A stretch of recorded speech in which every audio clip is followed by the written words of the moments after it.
Welcome to Elmika Project. Pada kesempatan kali ini kita akan khusus membahas tentang Paimon.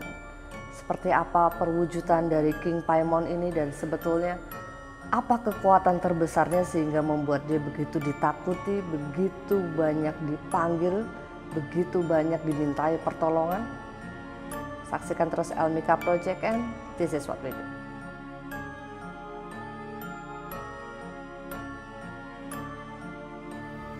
The Great King Paimon merupakan penguasa dari 4 penjuru gerbang neraka, gerbang barat, gerbang timur, gerbang selatan, dan juga gerbang utara.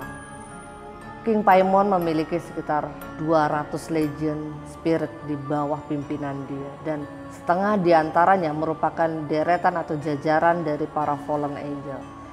King Paimon seal-nya sendiri berwarna emas.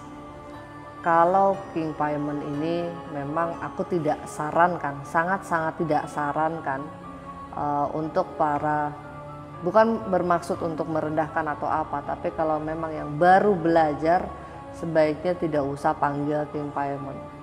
Panggil yang lain aja kalau memang hanya sekedar penasaran atau masih baru belajar, karena untuk menghindari hal-hal yang tidak diinginkan. Karena boleh jujur ini proses pengambilannya pun dari kemarin sangat-sangat sulit ya, dan sangat-sangat susah, banyak sekali gangguannya. Apalagi kalau kita bicara soal ritual pemanggilan yang sebenarnya.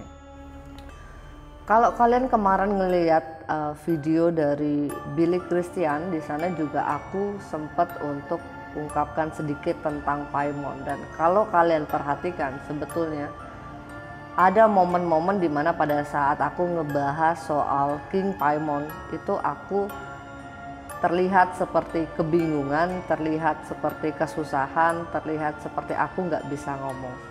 Dan pada saat itu pun ada gangguan di kameranya. Ya, kondisinya memang seperti itu. Dan yang aku alami pun sama. Saat ini pada saat perekaman ini ada banyak sekali gangguan, entah itu di kameranya, entah di akunya sendiri.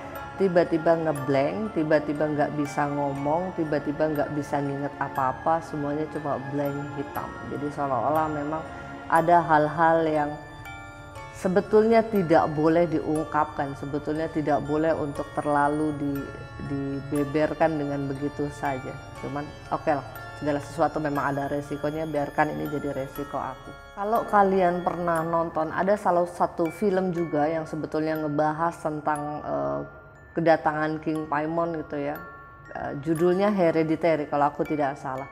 Jadi di dalam film itu diungkapkan bagaimana prosesnya satu keluarga itu, bukan keluarga itu ya sebetulnya, tapi nenek dari keluarga itu yang sebetulnya dia punya satu perkumpulan rahasia. Mereka sebetulnya menyembah King Paimon dan mereka sedang mengupayakan menyiapkan vessel untuk kedatangan King Paimon. Nah, di film itu banyak benernya sebetulnya, walaupun ada hal-hal yang memang agak dilebih-lebihkan ya. Ya maklum lah, namanya juga film, tapi so far sih memang itu berdasar dari sesuatu yang memang benar adanya. Oke, kita bahas tentang apa saja sebetulnya yang dibutuhkan pada saat kita melakukan satu ritual pemanggilan King Paimon. Pada saat kita melakukan ritual, menghadapnya ke arah barat laut. Barang yang dibutuhkan untuk melakukan satu ritual pemanggilan, kalian harus siapkan lilin hitam, kemudian lilin berwarna biru gelap. Jadi kita memakai 2 macam warna lilin di sini. Siapkan juga seal-nya, jangan lupa, dan itu kalau nggak bisa terbuat dari emas sepenuhnya, paling tidak ada bahan-bahan yang terbuat dari emas di situ. Jadi ada sedikit campuran emasnya di dalam sigil itu. Kemudian kalian bisa siapkan kalung atau gelang yang memang itu terbuat dari emas ya. Jadi siapin aja itu untuk memperkuat koneksi atau vibrasi untuk terhubung dengan King Paimon. Kemudian siapkan juga dupa. Kalau kita bicara emas kayak gelang atau kalung yang disediakan di situ, itu bukanlah untuk offering, bukanlah untuk kayak sesajen yang dikasihkan itu hanya untuk memperkuat. Offering itu lain lagi. Pada saat kita melakukan satu pemanggilan, apalagi King Paimon yang kita panggil, kita harus siapkan offering. Offeringnya seperti apa? Balik lagi ke film Hereditary ya. Di sana kalau kita melihat filmnya, maka kita akan melihat ada banyak pemenggalan kepala. Seolah-olah satu keluarga menjadi korban. Keluarganya sendiri yang menjadi tumbal, kepalanya hilang. Apakah benar seperti itu? Enggak. Sebetulnya tidak harus seperti itu. Kalau soal offering, sebetulnya kita yang tentukan, kita siapkan apa saja yang memang kita mampu untuk kasih, kita sanggup untuk kasih, kita siapkan. Nanti kalau memang pemanggilan itu berhasil, kalau memang King Paimonnya itu tidak sepakat atau tidak deal dengan offering yang kita tawarkan, maka disitulah kita melakukan satu perjanjian atau satu tawar menawar. Kira-kira kalau dia mengajukan satu syarat, kita sanggup nggak untuk penuhi itu? Kalau memang kita tidak sanggup, jangan berani-berani sekedar untuk mengiyakan. Lebih baik mundur, dan mundur teratur lah. Jangan diteruskan ritualnya. Oke. Tapi offering tetap jangan lupa, karena King Paimon itu harus ada offeringnya ya. Penampakan. Oke. Ini adalah sigil yang digunakan untuk ritual pemanggilan King Paimon. Kalau bisa terbuat dari emas sepenuhnya, maka itu akan lebih bagus lagi. Balik lagi, kalau memang tidak bisa, cukup ditulis aja dengan tinta, tapi harus ada satu elemen emas di sana, entah bubuk emas atau entah menggunakan apapun, yang penting ada elemen emasnya di sana. Penampakan King Paimon. Kalau kita melihat film Hereditary, kita baru akan melihat satu penampakan itu pada ending film, pada akhir film. Tapi kita tidak akan diperlihatkan wujud King Paimonnya seperti apa, karena di situ yang diperlihatkan adalah vesselnya, di mana bocah laki-laki itu dijadikan vessel untuk King Paimon bisa merasuki tubuhnya. Posisinya menggunakan mahkota dengan wibawa atau aura yang bagus.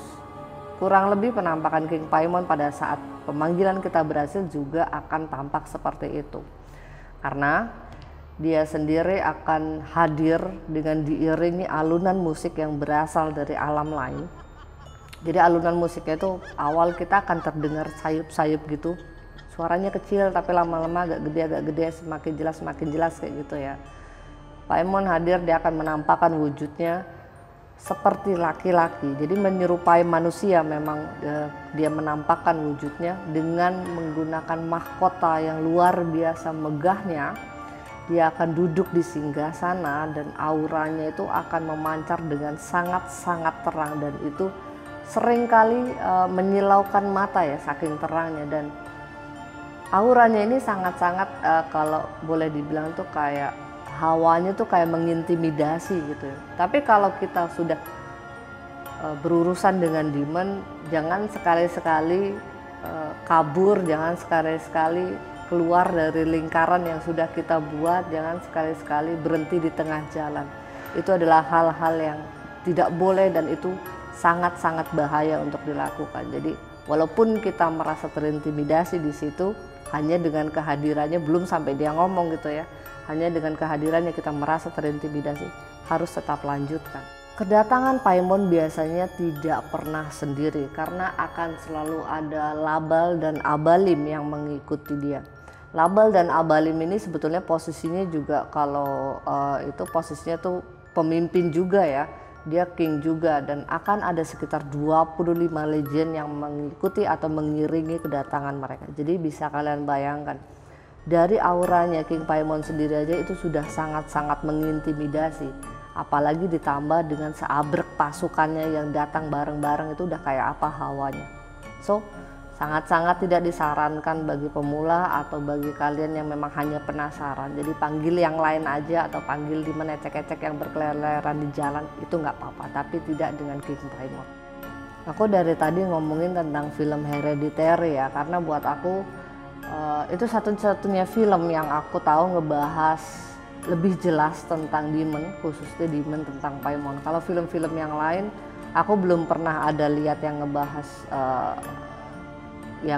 tentang paimon ya. Jadi referensiku sih itu aja. Kalau kalian mau nonton, coba tonton tentang Hereditary. Apa sih sebetulnya kemampuan paimon ini sehingga banyak sekali manusia yang menjadi pengikutnya, banyak sekali yang menyembah dia, yang meminta pertolongan kepada paimon, dan sampai rela untuk offering sesuatu yang mahal gitu ya, mahal dalam tanda kutip, entah itu keluarga sendiri, entah itu siapa. Kemampuan yang dipunya paimon antara lain dia mampu untuk membangkitkan dan juga mengontrol orang mati. Jadi dari situ bisa digunakan untuk apa saja, dan biasanya kalau udah berhubungan dengan orang mati tidak pernah ada hal-hal yang baik ya, itu biasanya digunakan untuk tujuan yang jahat. Kemudian dia mampu memberikan kayak familia spirit gitu, binatang yang bisa kasih kita kayak semacam pesan atau message ya. Kemudian yang ketiga, dia mampu memberikan kekuasaan dan juga kejayaan. Ini sesuatu yang sulit ditolak oleh banyak masyarakat ya, terutama mereka yang memang sedang kepepet atau memang sedang berada di bawah. Bagaimana cara cepat untuk bisa naik lagi ke atas. Kemudian paimon mampu untuk memberikan kita pengetahuan tentang apa saja, termasuk tentang hal-hal yang memang sebetulnya dianggap terlarang atau dianggap tabu. Paimon mampu untuk kasih tahu kita hal-hal kayak gitu. Dan kemampuan utamanya yang memang ini dicari-cari orang, yang memang diburu orang banyak, orang berlomba-lomba minta pertolongan paimon adalah kekuatan money magnetnya. Paimon mampu mendatangkan materi yang berlimpah, atau dengan bahasa lainnya pesugihan. Jadi jangan heran kalau kita sudah berbicara paimon tidak akan jauh-jauh dari urusan kebutuhan uang.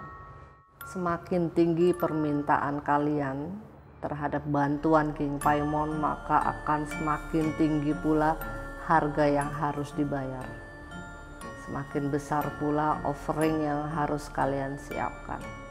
Segala konsekuensi itu ada, dan tinggal seberapa mampu kalian untuk bisa memenuhi itu semua.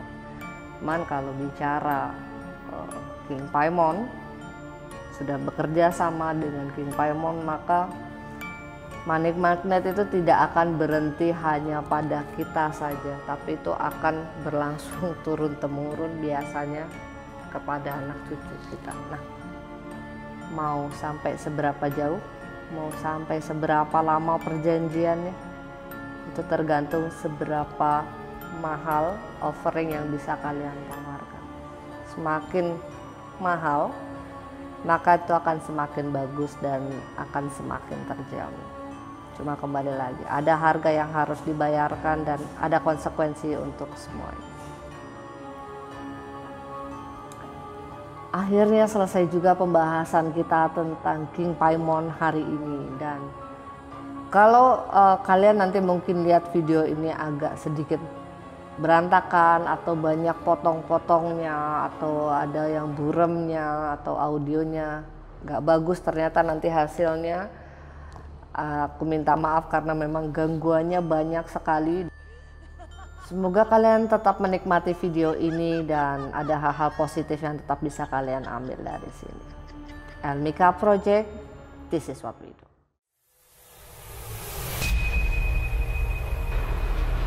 Kenapa aku tiba-tiba pusing? Campurkan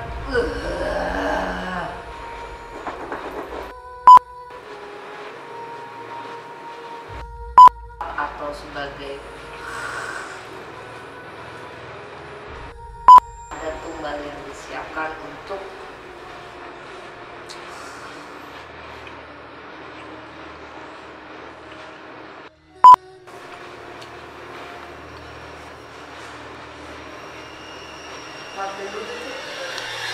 terbuat dari emas dan Paimon